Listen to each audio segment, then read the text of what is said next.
یا پھر مثال کے طور پر اس شخص کو دیکھو جس کا گزر ایک ایسی بستی پر ہوا جو اپنی چھتوں پر اوندھی گری پڑی تھی۔ اس نے کہا یہ آبادی جو ہلاک ہو چکی ہے اسے اللہ کس طرح دوبارہ زندگی بخشے گا؟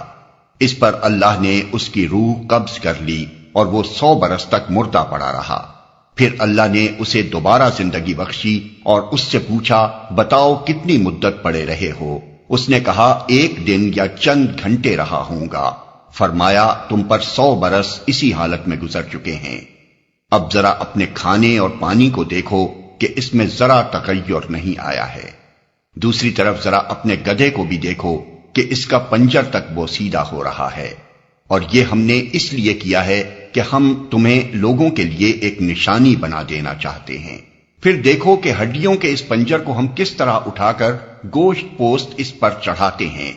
اس طرح جب حقیقت اس کے سامنے بالکل نمایاں ہو گئی تو اس نے کہا میں جانتا ہوں کہ اللہ ہر چیز پر قدرت رکھتا ہے۔